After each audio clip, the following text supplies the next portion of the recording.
Hello everyone, welcome again yet another lecture on drama. My name is Dr. Meenu Sharma and I'm an assistant professor in English department of INM College, Meerut. Today's session, as I have promised, will be an engaging journey through one of literature's most beloved and enduring genres, and that is comedy. So what is a comedy? Maybe a joke, a modern comedy show like Comedy with Kapil Sharma show, or perhaps that awkward moment when someone slips on banana peel, or some comedic or humorous situation in our real life. Actually, comedy comes in many forms, and in today's session, today's lecture, we are going to explore all these various forms of comedy. So let's start with the basics. Comedy at its core is a dramatic genre that designed to amuse or entertain. So what comedy actually does? It typically features the characters in those humorous or amusing situations and usually ending happily. But comedy isn't just about making people laugh, it's more about revealing human nature. Also, it challenges the social norms and sometimes it makes a commentary on the world around us. Now, let's understand this comedy or this dramatic form through the lens of Aristotle, the great Greek critic. Aristotle, in his Poetics, described comedy as an imitation of men worse than average. Not necessarily evil, but flawed in a ways that make us laugh rather than cry. Let's expand on Aristotle's definition. For Aristotle, comedy was a dramatic representation that highlights the imperfection and shortcomings of common people. And unlike tragedy, which usually depicts those noble individuals, those facing great hardships and evokes pity and fear, comedy focuses on characters whose faults are mundane and ridiculous. And these flaws further lead to those humorous situations and subsequently in a happy ending. So, in a nutshell, comedy in Aristotle's view is basically recognizing the human weaknesses and absurdities that unite us all as a human being. Next come the functions. So comedy serves multiple essential functions in our life and in society as well. And let's try to understand. We have figure out four important functions of comedy here, and let's try to understand these functions one by one. The first and foremost function is, as we all know, is entertainment. At its most basic level, comedy is a source of joy and pleasure. It makes us laugh, it lifts our spirit, and in fact sometimes it provides an escape from the stress of daily life. So basically, comedy reminds us that not to take ourselves too seriously, and also it creates those shared moments of happiness among audiences. The next important function is social commentary. So beyond making us laugh, comedy also acts as a mirror to society also. If you have noticed, through satire or parody or maybe clever observations, comedians expose the hypocrisy of people and society as well. They highlight those absurdities, in fact challenge the social conventions. So that's one of the significant function of comedy. Another function is catharsis. Like tragedy, comedy also offers a kind of emotional release. By laughing at life's difficulties or our own imperfections, we can relieve tension and can process those complex feelings in a healthy way. You will agree that act of laughing together, especially at shared struggle, it definitely fosters the connection and empathy. So it can be said that comedy make our life more, or these emotions more manageable. Next function is education.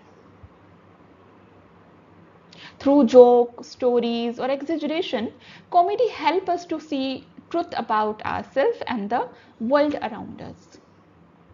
At one time, it can challenge our assumptions. Other time, it highlights those overlooked issues. Also, it encourages us to think critically while keeping us engaged and entertained. If you have noticed, sometimes we learn most when we least expect it. And that's in the middle of a good laugh, a good comedy show. Now that we have explored the function that make comedy effective, let us shift our attention to its historical development and major classifications. Comedy, as we know it today, is a result of centuries of transformation. And to understand its present form, we must briefly revisit its origin. And our first point of reference is classical comedy, as you can see on the screen, which further divided into three ages. The first one is old comedy, which flourished in 5th century BCE in Athens. Old comedy is primarily known through 11 surviving plays of Aristophanes, and the best examples are Acranians and Lysistrata. If contemporary satire seems daring, the works of Aristophanes demonstrate that ancient playwrights were equally, if not more, audacious. So far as old comedy is concerned, it was characterized by firstly the bold political commentary, because here playwrights openly mocked the politicians, public policies and social institutions. Secondly, it was highly imaginative and full of fantastical elements. For instance, God descend from the heavens, animal converse like human being, and impossible scenarios which unfolded with complete dramatic freedom. If we talk about the tone in these comedies was often direct and deliberately provocative. The chorus, one of the most important part of classical drama itself, was large, typically 24 performance, and often embodied the title character, such as birds or clouds. Unlike later comedic tradition, which revolves around romantic plot, it focuses on social disorder and political satire. A representative example is The Birds, in which two Athenians persuade actual birds to construct a city in the clouds to intercept sacrifice meant for God. So these plays blend the political critique with imaginative fantasy. And as Athenian society evolved, so did its comedic expression. With the decline of Athens' political influence, opportunities for overt political satire diminished, and this shift gave rise to middle comedy. Middle comedy is a period that marked by significant transformation. And the key features of this periods include that they are less political in comparison to old comedy. Secondly, they are basically mythological parody. Playwrights reinterpret those well known myths, present them humorously, and another important feature of this kind of comedy was reduced role of chorus. The humor became gentle, crude jokes were receded, and the tone became a bit refined. Early versions of familiar character types, such as the boastful soldiers or the cunning slave, begin to appear in these comedies.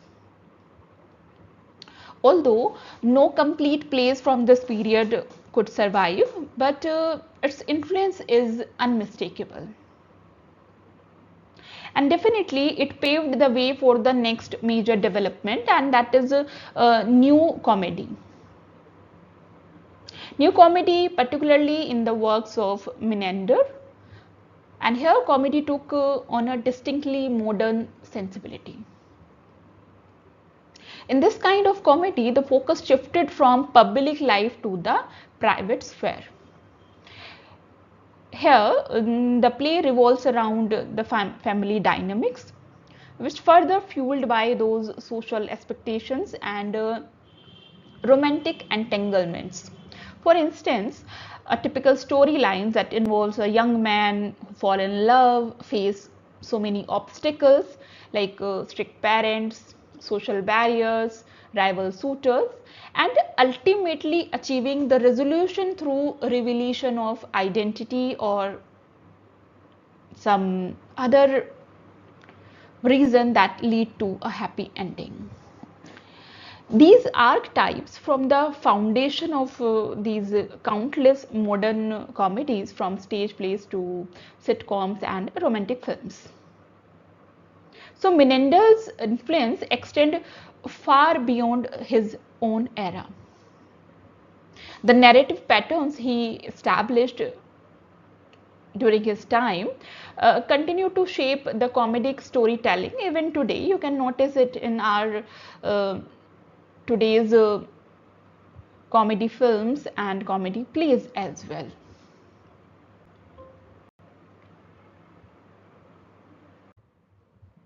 Now let's move from Greek comedy to the Roman comedy, which borrowed heavily from Greek new comedy but reshaped it for their own audiences.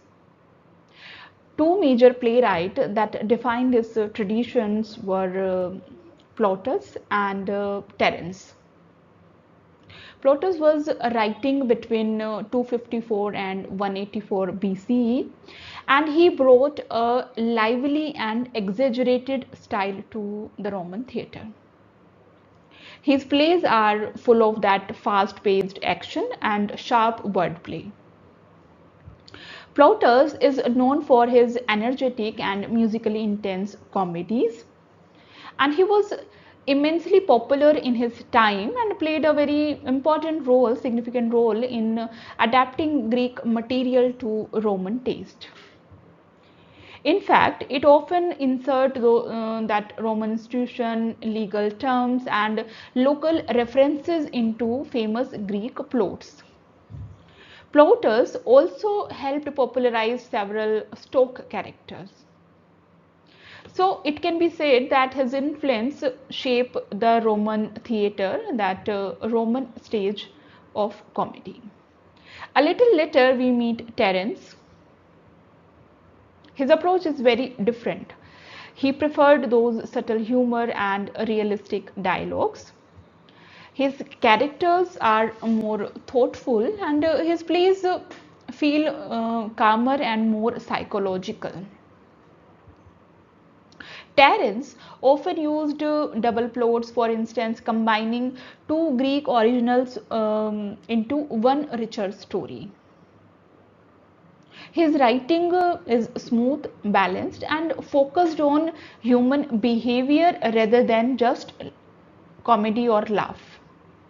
So Plautus and Terence together, they shaped the Western comedy, and their use of stock characters, clever dialogues, and structured plots definitely influenced the Renaissance playwrights and especially Shakespeare. Their impact continues even today, and we can see it surely reflected in romantic comedies and family dramas. Now let's turn to romantic comedy. Romantic comedy, one of the most enduring forms of comedy storytelling. Basically, this genre goes all the way back to Greek New Comedy, especially the works of Menander in the 4th century BCE. The basic template moved into Roman comedy and later into European drama, where it found new life in the works of Shakespeare. So, Shakespeare's romantic comedies build on these ancient models, but they also add that deeper emotion and brilliant language. For example, in As You Like It, Rosalind disguises herself as a man. She coaches Orlando for love, and he couldn't recognize her true identity.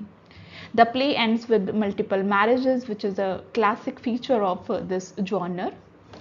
Another example can we take Twelfth Night, which use another variation of disguise and mistaken identity. And if we look back at the anecdotes from Shakespeare's time, it suggests that audiences loved these plays so much that they often demanded the repeat performances. And Twelfth Night was even performed for Queen Elizabeth I. So, as we move into the 20th century, the romantic comedy evolves again. Despite a number of changes, certain elements remains the constant. Such as romantic comedies always present obstacles to love, family conflicts, social differences, or simple misunderstandings. These comedies rely on those witty dialogues and comic confusion. But all of them almost always end in a festive and harmonious conclusion.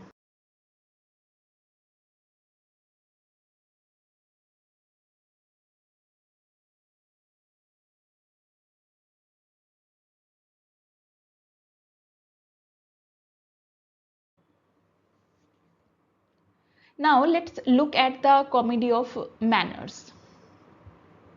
Comedy of manners is a witty and sophisticated form of comedy, and it particularly focuses on social behavior of the upper class.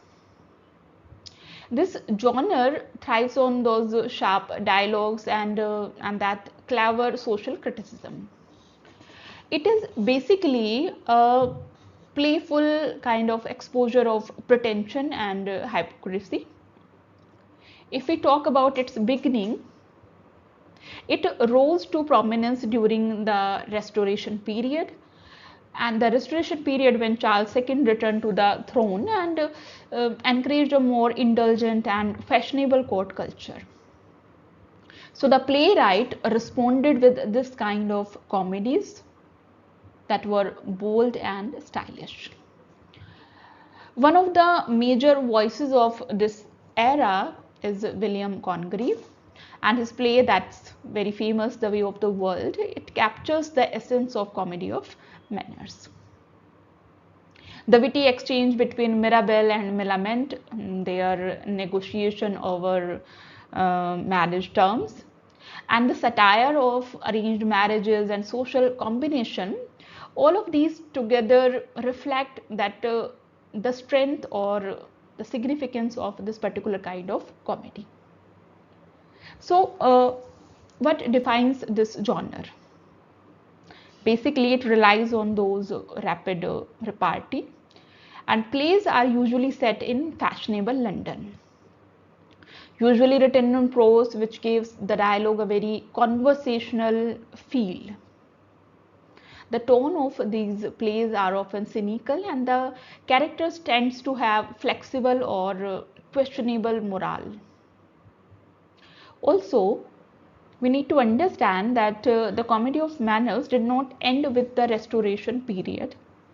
For instance, class distinction, romantic ideals, while encouraging social awareness, this kind of tradition, which signify comedy of manner, continues in modern theatre and television, and remains relevant even today.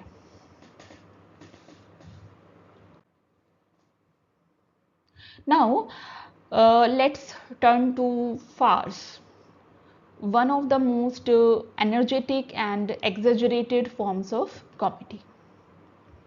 So, farce is a form of comedy that relies on exaggerated situation, quick movements, and improbable events to create laughter. To begin with, it often presents the characters who become trapped in a kind of confusion, or maybe misunderstandings or mistaken identities, which further leads to a chain of humorous complications. Moreover, the action may appear a bit unrealistic. The purpose of farce is to highlight the lighter side of human behavior and the cues that can arise from the ordinary mistakes. So, as a result, farce entertains the audience while gently reminding them of the unpredictability and humor that is present in our day-to-day life. To understand it more clearly, we can see some examples. For instance, Oscar Wilde's The Importance of Being Earnest uses mistaken identities to build comic tension,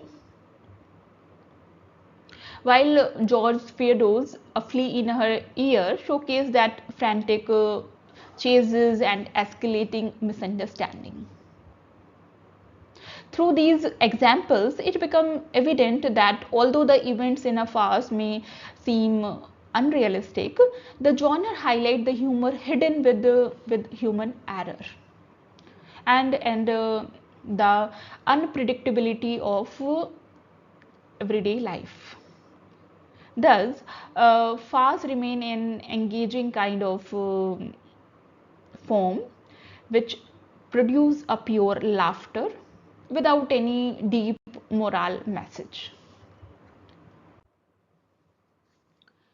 So next in this types of comedy, we have black comedy, also known as the dark comedy. So black comedy is a form of humor that finds laughter in a situation where we usually expect discomfort. To begin with, it focuses on themes such as death, disaster, or moral conflict. Basically, the topics which usually unsettling or disturbing. In other words, it uses humor to explore the things which are uneasy.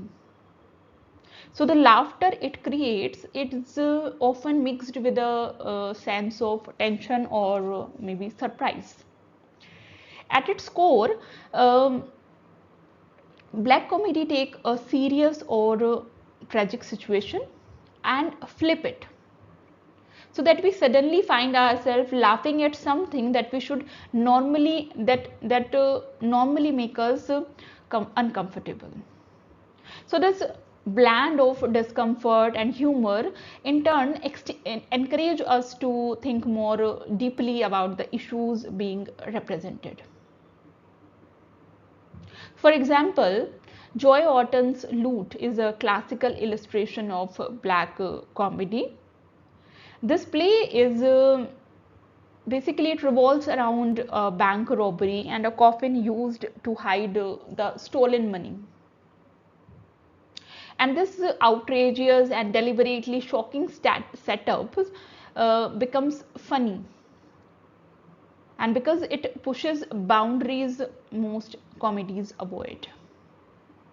So ultimately, although black comedy is not appealing to everyone, it serves an important purpose. It helps us as viewers, audience, confront a difficult subject with a bit of distance and remind us that humor can exist even in those dark or maybe troubling moments.